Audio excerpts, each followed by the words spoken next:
Hi, you are listening to the Conflict and Development in Africa podcast.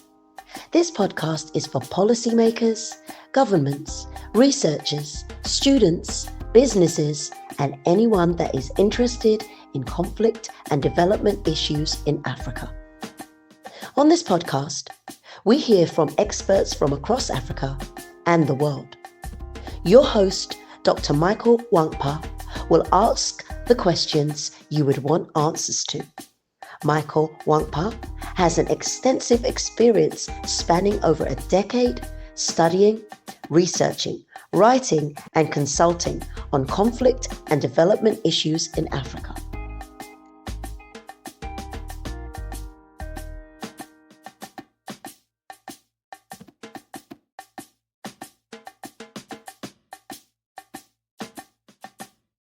Hello and welcome to another episode of the Conflict and Development in Africa podcast. I'm your host, Dr. Michael Nwankpa. Today I'm joined by very good friends, two good friends and colleagues. The very special guest, Malik Samuel and Idris Mohammed. Malik is a Nigerian-based senior researcher at the Good Governance Africa and former researcher at the Institute for Security Studies, and is also an investigative journalist. Idris Mohammed is also an investigative journalist. He's worked with USIP, and he's a violent conflict researcher and currently a PhD candidate at the University of Alabama Graduate School, Tuscaloosa, Alabama. Gentlemen, I'm happy to have you guys join me today to discuss the new terrorist group in Nigeria, the Lakurawa, and I look forward to an exciting interaction between us. Okay, let me start off with so this question you're both going to answer, but I'll start off with Samuel. Samuel's joined us. Who are the Lakurawa group?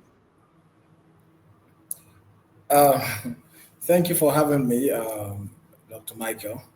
The Lakurawa group, which the Nigerian authorities have, they call them a terrorist group, is a group of different nationalities, not Nigerian, not necessarily Nigerian, but made up of people from the Sahel, from Mali, Niger, another part of the Sahel, who had been in the northwest part of the country for a very long time. At least they had been in Nigeria for at least 6 years.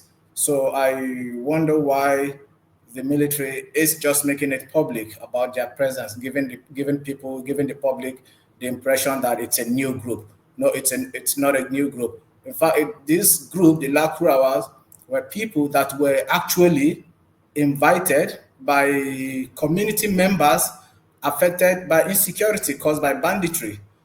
So years back, as a result of the absence of the state in these areas to protect people from bandits, these Lakurawa guys, got invited by villagers, to come and protect them against bandits, and they did that for some time before they were dislodged, by security forces. And I think after about 3-4 years, then they tried to stage a comeback, which resulted in the press release by the Nigerian military calling them a new terrorist group. Idris, let me come to you. Where are these Lakurawas? Where are they based? Where do they operate? And why are we just hearing about them? As Malik just said, they've been in Nigeria for the last 6 years. Why are we just hearing about them? To be honest, I was laughing when I see the press release from the military. It was really shocking and surprising at the same time. I was asking myself, so how do I know about this Lakura operation while military is now they are doing press release to inform the general public in Nigeria about the Lakura? Because I know Lakura since 2018. And they have been operating in the areas of Tangaza, Binji, and some other part of Kebbi State. And to be surprising, these people are foreigners. Then I don't know now. I can tell you that there is no any Nigerian among them. In fact, nobody understands their language because they are not speaking English, they are not speaking French, they are not speaking Arabic. They are speaking some sort of, I think, a local language, either in Burkina Faso or Mali. They sought to be like too secretive. They love, you know, staying in one place. They don't intervene or interrupt in people's affairs, but still there are transactions between them and the local communities. So how I categorize them in 2019 when I returned back to Tangaza a year after I saw them, I look at them as like Ansaru group um, in Kaduna State, particularly in Giwa and Benue parts of the state. What I realized that what they are doing, they are busy trying to establish their base by, building trust with the public, try to sell out, try to let the public, about their existence, but the language barrier that what become an issue between them and the local communities there. And the security were fully aware. The traditional leaders were aware of their presence. I could remember I had even discussion with a traditional leader about why can't you, inform security about these people? They are carrying guns. They are not Nigerians. They are, in hundreds. Can't you think like one day they will resort to violence and start killing you guys?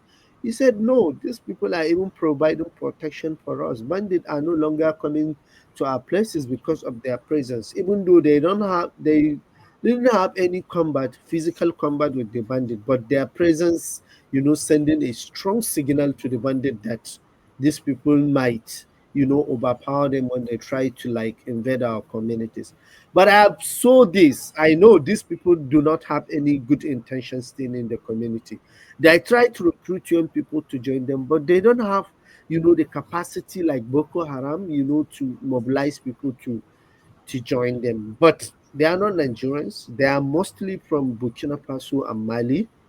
I don't know much about whether Niger joined them, but these two countries, Burkina Faso and Mali, they are mostly from there. If you could remember some years back, I think is it 2016 or 2017, Buhari made a statement where the Nigerian took that his statement as phony when he is saying that the current insecurity in the northwest was a result of the demise of Gaddafi, and people were laughing because people don't know what happened along Niger border with Nigeria. Niger has 8 states, and out of that estate, Niger share 5 states with Nigeria, and those states, they are terrible to Nigeria. The porous borders, a lot of criminals, organized crimes, and a lot of terror groups that are, wallowing and going around those areas unchecked, unchallenged. And that is what is the major security threat, Mm, to the mm, existence of mm, Nigeria. mm. You did mention something. I think it was Malik that mentioned it, that these people came on the invitation of the traditional rulers that invited them. So I think this relates also to we've heard. I think he was the former governor of Kaduna. Is he Nasser El-Rufai? During the bandit time when it was El-Rufai and another traditional ruler that said they were going to invite uh, Fulani militias or from other countries to come and fight the thing. So I want to look at it. Does this fit into where elites, try to use the arm and empower, people for their own? So in this case now, it's different. Now we're not talking about elections or winning elections, but when you arm these people and then you militarize them and then they end up becoming a burden to you, does that fit into that narrative? I can't say Okay, go on, Idris. Yeah. okay. I can't say that because there is no evidence to show that. But I can tell you that that is why I told you Lakura are like Ansaru. If you could remember, Ansaru too were also invited by the community. It is because of the failure of the state to provide the security for the people. That is why security are looking for alternative. If you could remember, when Ansari come to Damari in part of the Runungwari axis, they were not violent, they are not doing anything. But because they come with their arms, they are going to the mosques, they are going to marketplaces, mobilizing people to join them. That is why the community leaders sees that as an opportunity for them to invite them, since we are living here and these bandits are killing us every day and government refuses to do anything. Let's just invite these people to come and help us by providing the security. We too, we can provide them with whatsoever they want. I think that's the same scenario that is going on in Kebbi and Sokoto State, as Lakura, taking over some part of the rural communities. But issue of elites, whether we like it or not, politics play key role in this kind of thing. But I don't think, or I don't have any evidence to back any argument that elites engage in recruiting those guys to come and partake in this kind of criminal acts. Yeah, but I can Malik, okay, go disagree. on. Yeah. Okay, Malik, let me ask you. So this you're on the ground. So these people, as Idris said, Malik, are you there? Yes, I'm here. Yeah. As Idris said, he said these people are either from like Burkina Faso and Mali, and then he talk about the language barrier. But I've also heard somewhere where they say they speak Fufude and Arabic, and how, and also that they link to the Islamic states in the Greater Sahara. How true are these narratives? One about the language they speak. Yes, we've heard the same thing, that they speak Arabic. They also, some of them also speak French, and some speak Fufude as the Fulani language. Yes, but in terms of linkages with the Islamic State, I've not seen any proof of. I've not seen any proof of that. Even though their modus operandi is not too different from what ISWAP, from what the Islamic State tries to do, which is to win the hearts and minds of communities, to try and offer protection, offer services to the people in exchange for taxation or extortion or whatever. It's the same thing the Lakurawa group does, by providing security for the people against the bandit. The people are expected in return to pay the mandatory zakat Zakat. or whatever levy that these guys place on them. So you see that it's a bit similar to what ISWAP, the Islamic State of West Africa province, does in the northeast Nigeria. But to say they are linked, to say they have some sort of relationship, I haven't seen that. I haven't seen any proof, of that. People I've spoken to have also not been able to confirm any linkages, between the Lakurawa group and the Islamic State West Africa province. Idris, you mentioned the fall of Gaddafi in 2011, and in our research in Boko Haram, we've talked about how that you know inspired, or the influence of that on the rise of Boko Haram and the rise. So again, we've seen what's going on in the Sahel in the last year or so with the alliance of Sahel states and the coups in this place and the breakdown in the regional multinational joint task force, the G5 Sahel. Now, with this, how does it compound insecurity in the region? And then again, I'm looking at it in terms of the Nigerian. Now, this will require more regional effort. Looking at the Lakurawa is cross border. They kind of like, I want to believe it's cross, but it's not just working in operating in Nigeria alone. So how is Nigeria going to deal with it? And how does the event in the Sahel with the Alliance of Sahel, how does it complicate the fight against this group? So let me just take you back to the history when you look at the demise of Gaddafi and how, some local communities start seeing is the signs of insecurity in those areas. If you remember, Gaddafi recruited people from different part of African countries to join him in the fight against, his intruders. Then for him to remain in power, and after Gaddafi was killed, those guys dispersed to different part of Africa, unchecked. They are not registered, they are not documented, and nobody knew where they came from. And we have significant number of Nigerian citizens and Nigerian citizens, particularly from Zamfara and Sokoto, who joined that fight, and they returned back to Nigeria, unchecked. Nobody know where they are. And when the son of Gaddafi and other top military personnel during Gaddafi's administration, they came to border with Niger Republic. They dumped some of their arsenals there. They remained in that forest, and some of the armed groups also, had encounter with them. Took some of the arms group, and took some of the arms and ammunitions there.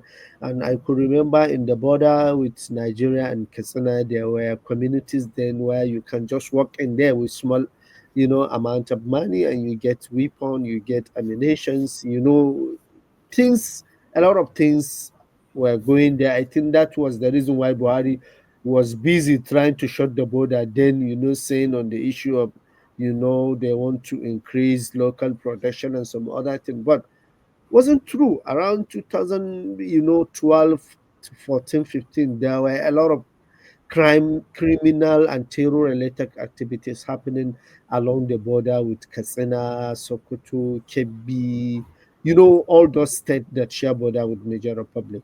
And this become a serious threat to the regional effort, not only Nigeria, particularly the West African countries that are trying, to put hands together against terror related threat in their regions. And this has become a serious terror now because it's led to the issue of, even though there is multinational joint task force try to put the things in order, but the decline of intelligence gathering, and the political instability in some other West African countries, for example, Niger, Burkina Faso, and Mali, and some other countries that are not even West African, like Algeria and some others, has really affected the regional effort to contain this terror, related issues in the region. And when you look at Niger, people are undermining Niger when it comes to the terror. Niger share border with many countries, and Niger is always playing significant key role, in counterterrorism effort, looking at, the border it shares with so many countries, and it has a very large, landmark, and that become, a fertile ground for this group, to establish and remain there unchecked and unchallenged. And this has kept, bringing a lot of issues into Nigeria and some other West African countries that are trying to contend the terror in their own home countries. So Brilliant. our major concern is the porous borders. Like I said, recently, last 4 months, I was at the border community with Nigeria in Sokoto State, and I found a community with over 600 porous borders. And when you try to look at all those things, where and how you can mount policing or police or any other form of security to mount these borders, which practically not possible, looking at the number of police, military, customs, immigration, and other security agencies that work at the border. Idris, I'll come back to you on two issues: the porous border issue, and also Ansaru and the help of Ansaru with the Bible. But let me go to Samuel. Samuel, what is the scope of the Lakurawas in Nigeria? When I say scope, I mean what is numbers? What is the numbers, and what is their geographical spread as well, in terms of numbers and the geographical spread? For numbers, I don't know if there's any accurate answer to that. I believe they should be in their in a few hundreds, less than I would say less than 500, uh, and they primarily operate, or I would say operated, because they are almost now been pushed out of of the northwest, given the military operations that is ongoing. But they predominate. They operated more in Sokoto State. I think predominantly around three local government. But I think recently, a month or so ago, it was reported that they killed 15 people in Kebbi State, which also means they had an interest there. There is no Lakurawa camp in Kebbi State right now. They only went there to rustle cattle or something, and then the vigilantes from the community went after them, and which resulted in the fight and the casualty. But predominantly, they operated in Sokoto State. But the risk of this is that, the how easy the movement. Idris rightly talked about the borders, the open borders, the movement. So the fact that they are based in Sokoto State does not restrict them there. They can easily go to Zamfara State. They can easily go to Katsina State. They can easily cross over to these other neighboring countries, and all that. But in Nigeria, they operated more in Sokoto State. Idris, let me follow up on what Samuel was saying and what you were saying before. And I think the way I see these things, or the way it's coming, in the first stage of Boko Haram, a lot of even some of my colleagues would want to hold religious ideology to be and I've always just said, now looking at it, I see religion has become secondary. And with the Lakurawas, we've seen where they say they're now telling people, you need to pray, you need to do this. But from what we're seeing, even when Ansaru, even with Boko Haram, Boko Haram started becoming more like a criminal organization, and with Sekau trying to take out the spoils of the war and the infighting that has led to this breakage. So if I look at Ansaru, so there's a paper that I know you know James Barnett and Murtala, not the other Murtala. There's a paper they submitted to a book that I'm editing, and they were talking about how this issue in the Sahel is going to lead to what we're seeing now with the Lakurawas, like more groups coming from all of this into Nigeria, and how it's going to complicate regional efforts. But let me talk about Ansaru. You mentioned Ansaru in your previous statements. That Ansaru was invited, but we've also seen where in that paper that I was mentioning, we talk about ISWAP also tried to come into the Northwest. People are trying to gain foothold with the Northwest and form allegiance or alliance with the bandits. What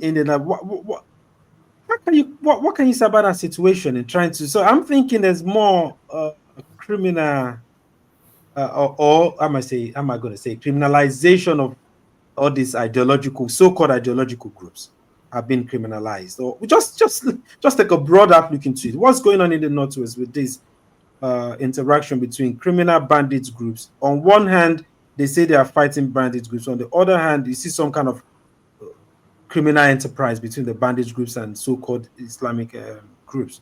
What can you say about that?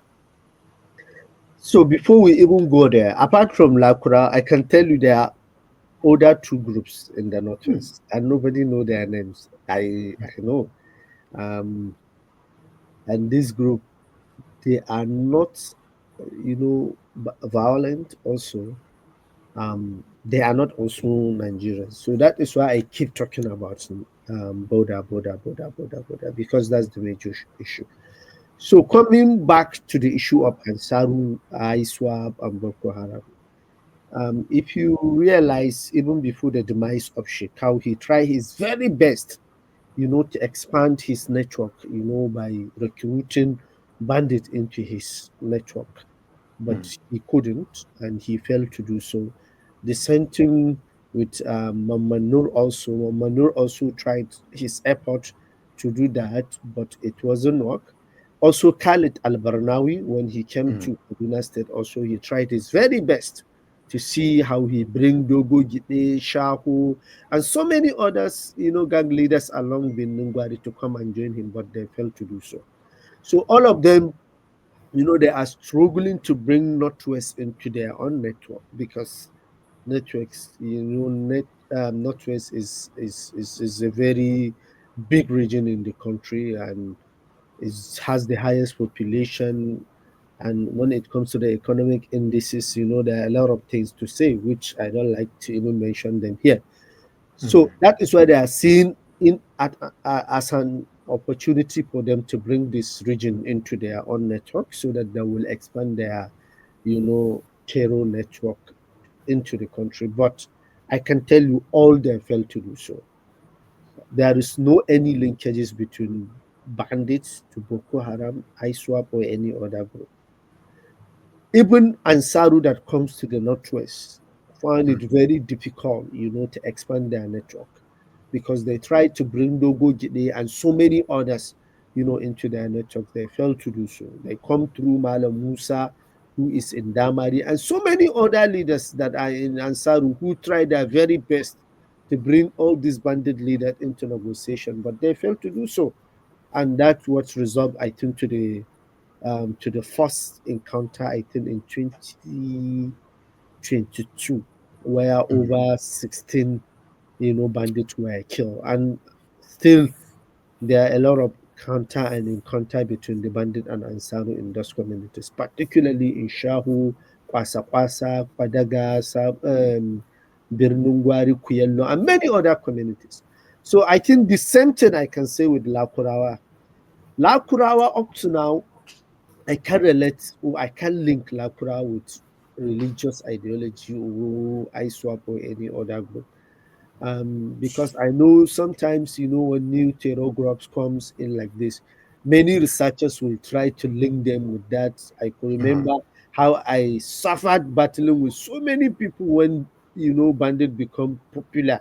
People are trying to see bandits, they are trying to expand to the Osman Danfodio jihadism. This one will say bandits recruited by Islamic leaders in the Northwest, they want to depopulate Christian.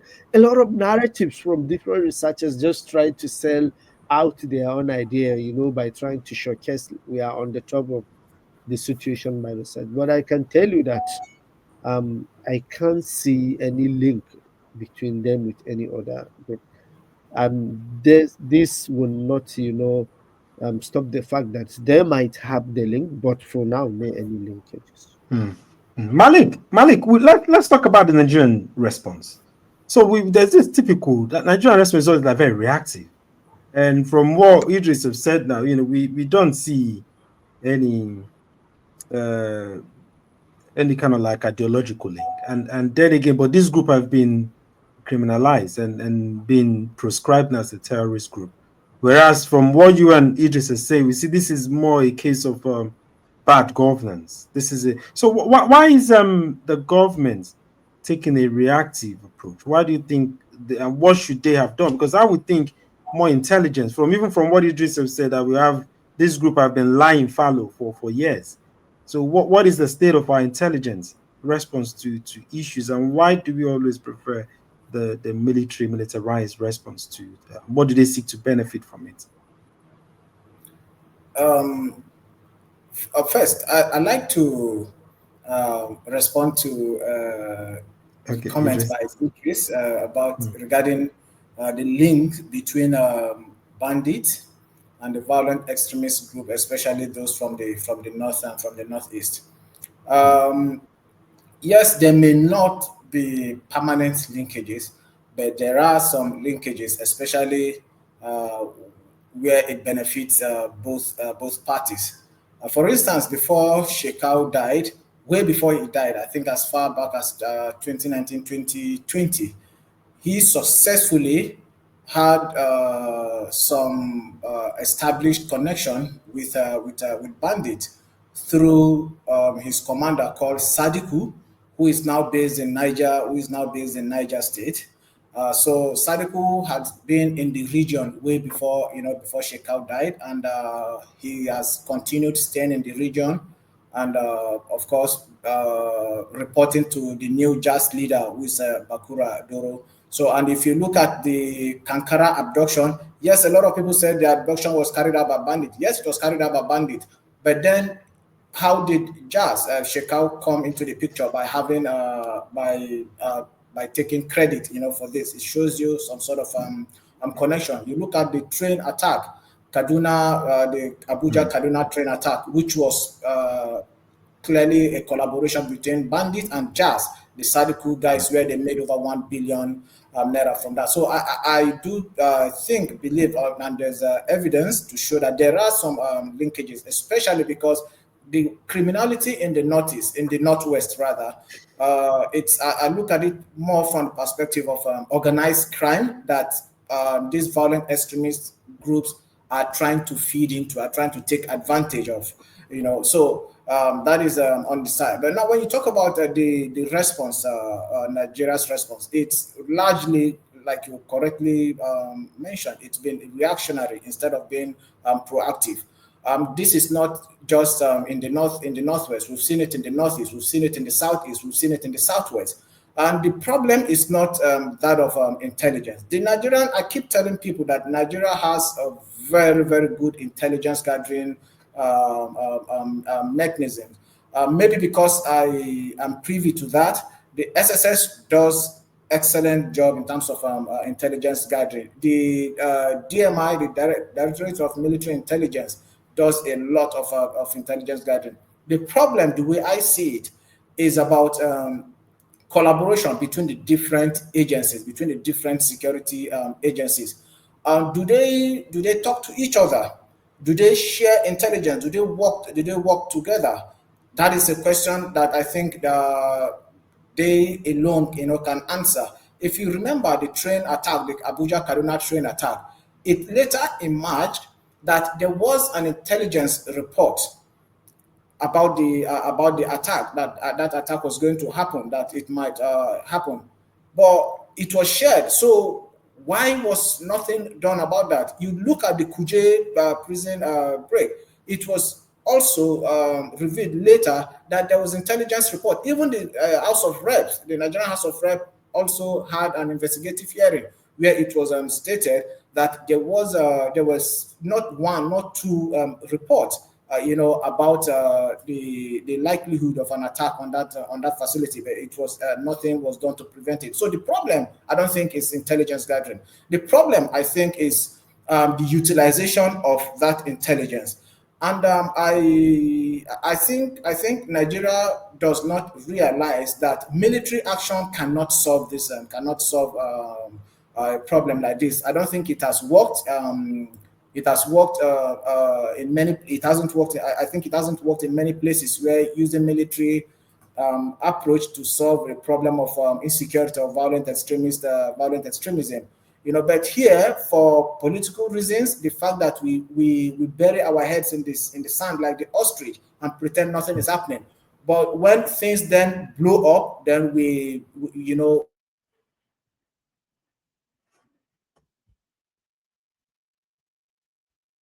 to quell the crisis. And the reason why that has not worked is because we keep scratching the surface using this military approach. Because without dealing with the root causes, without understanding the root causes of this crisis, of this conflict, the violent extremism, the criminality, we need to be looking at the root causes. And the military is not in a position, the security agents are not in a position to deal, to address the root causes, of this crisis. The governments, the political leaders, the politicians, are the ones in a better position to look at the root causes, because the root causes are governance issues. Lack of employment, the lack of provision of basic amenities, the absence of the state in remote communities, So these are issues and this is why when groups like the Lakurawas that we're talking about now, when groups like Ansaru, like ISWAP, or even Jazz go to communities, it is easy for them to win over the people. because the minimum, the least they can do is to guarantee their livelihoods. Once they guarantee their livelihoods, the people have no choice than to, than to listen to them, than to obey them or follow whatever directives they give. So I think the military approach should not, it shouldn't be our de facto response to the problems of insecurity. We should be looking deeper. We should be looking at the first understanding why these things are happening, the root causes, dealing with the root causes. Before we come to the last questions, I'll give Idris opportunity to respond to you. And I think, again, I agree with you. And in one of the papers that I'm doing, we talked about interagency rivalry. And I'm glad you mentioned that.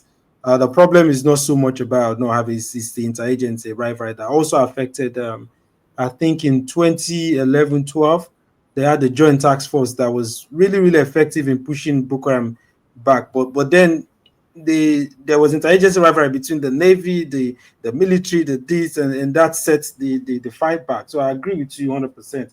But I'll give also when you talked about the connections, I'll give Idris, because Idris and I were to write a paper 4 years ago, actually 3 years ago, about this same connections. So Idris, how do you respond to that? To to what Malik has said before we come to the last questions? Let me talk about the connection. Even though there are some things that I may not like to talk here because of sensitivity of some other issues, but I could remember when I was in Operation Safe Corridor, when we did the second reintegration of ex-client. At Giwa Barrack, there was a senior Boko Haram, which I threw discussion to him about their collaboration with other violent or organized group in the Northwest region. He said that Northwest is one of the most difficult, fertile ground for them to embed. Despite it is fertile ground, they see all the chances. But the behavior of some actors there, become a serious challenge for them to work with them, because even though they try, so many times to bring in people from the Northwest to the Northeast, to send their own people and also invite them to come to their meeting, but they fail to agree on so many times because they want to also establish themselves and become very powerful and threat like the so-called late Sheikh or others. And so when Malik talk about the linkages when it comes to the attack on the train, how I wish Yusuf Anka is here. No problem. I can disagree with you on that, but there are so many other factors in this story. There are so many untold stories regard to that, issue. People think like Boko Haram because people are underrating bandit in that particularly Dogo Jide.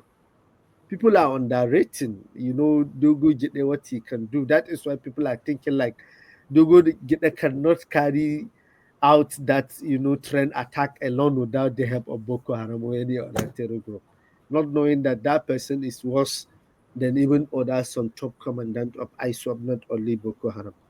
And when you talked about the Kankara boys, I could remember I'm among the first 3 people that report the abduction of Kankara boys, and I could remember when that time I faced a lot of threat from the Katsina State government because I'm from that community, and the government wasn't always happy with the way we talk about this insecurity and some other things.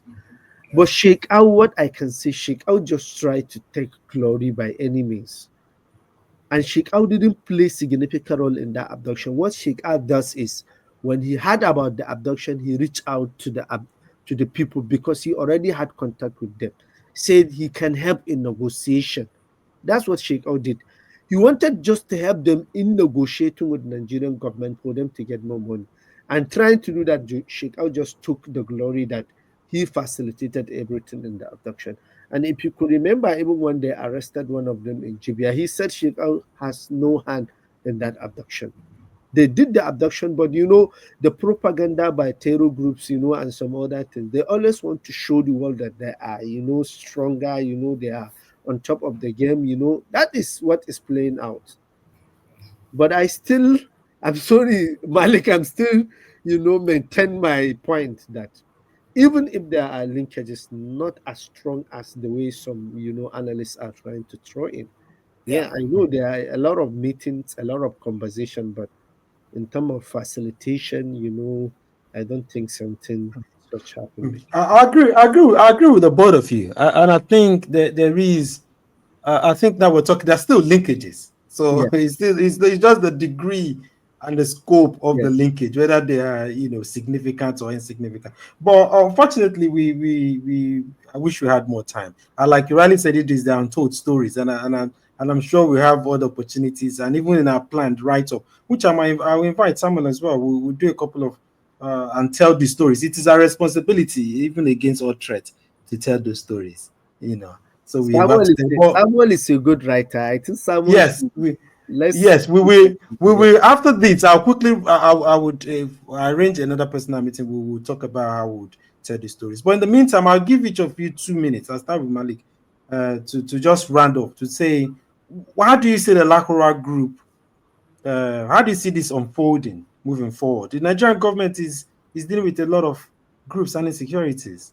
So how will it deal with this moving forward? Same question to you, this, but Malik, go first. 2 minutes and I think the government will revert to which already is happening. In fact, as we speak, the Lakurawa group has been dislodged in virtually all the communities where they're present because there's a heavy military operation, going on. Lots of their fighters have been killed, and also their cattle, taken away from them by security forces. So I see the way I see this playing out is that yes, the government will push them out, but so long as the vulnerabilities remain, now I'm talking about these communities where these guys operate. So long as these communities exist, the vulnerabilities exist. We may be in the next 2, 3, 4, 5, even 10 years. In 10 years' time, these guys may come back. Now that talks, that leads me to what should be done. I think, irrespective of the political difference between Nigeria and Niger and the Sahel countries, especially given the role Nigeria plays in ECOWAS, I think Nigeria should find a way of working with these countries because it's in our favor, for us to work with them, for us to talk to them because, like Idris rightly mentioned, the borders are so porous in the northwest and also in the northeast. You can secure your end of the border if the other side of the border is open, is porous. There's only so much that you can do. But if you collaborate together, it's easy to deal with this situation. I think in the press release that the Nigerian military issued, where they announced the Lakurawa group, the one important thing that the general mentioned was that the Lakurawa group took advantage of the breakdown in relationship between Nigeria and Niger. So that tells you that cross-border conflict should be dealt by cross-border cooperation between countries that are affected by this. So we may use military might to suppress them now, but the main reason first that brought them into the country, if we don't address those reasons, well, like I mentioned earlier, we'll just only be scratching the surface. You give it some years, give it a decade, give it half a decade, or even more. These guys will come back. If not through this name or under the name Lakurawa, maybe with another different name or another different group entirely, coming to take advantage of the vulnerabilities that exist in rural communities. brilliant. Same question to you, Idris. How do you see this playing out? So I think Malik has said it all, but let me put it in another way. As this is just like the way Nigerian government is trying to curtail Japa, and you know what we call Japa, how the young people are busy leaving Nigeria to other countries. It's the same thing as terror.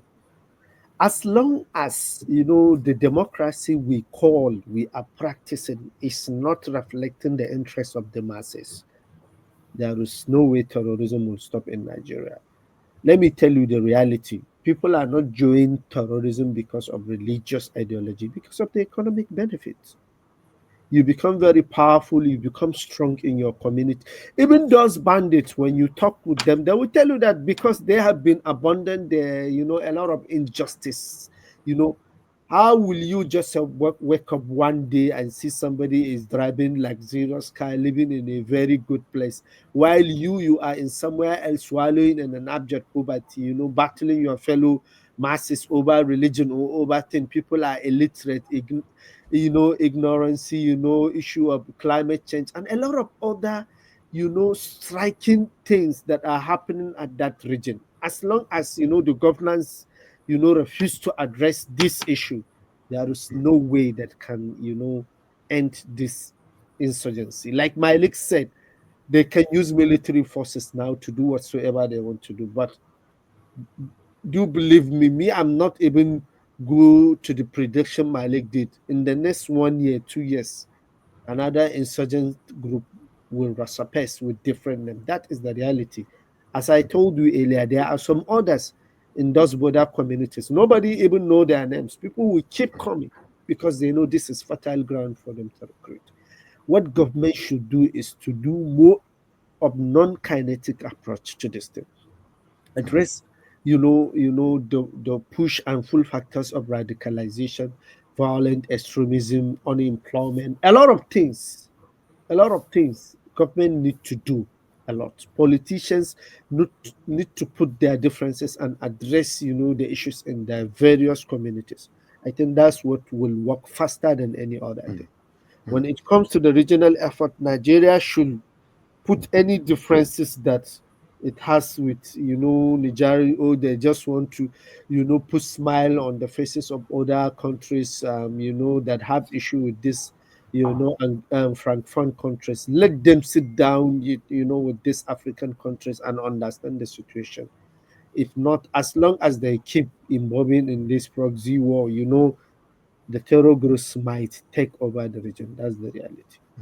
I agree with you. I agree with you both 100%. And I think this is coming in my work, tying up neatly in some of the works I've been doing myself. And well, we, like Riley said, when they say it's only a foolish man that keeps doing something the same way and expects a different outcome. So as it stands, it does lose bleak if they continue the same response. So, but we owe it a duty to write, to say these untold stories and to do all this kind of public engagement to inform the right policies. And I hope they will listen to this to get to the right person. But yeah, gentlemen, it's been a very good time talking to you guys. And yes, I'm going to let you guys go now. And hope we can, like Arale said, do some more work to bring out not only awareness, but also to help influence the right policy towards this. But thank you very much for joining me. I'm very, very grateful. Thank you very much. Thank you for having me. Thank you, Dr. Michael. Thank you, Samuel. Thank you for having you guys. Yeah, thanks, Idris. Nice to see you as well. Do take care. Okay, thank you, Malik. Okay. Bye. Bye.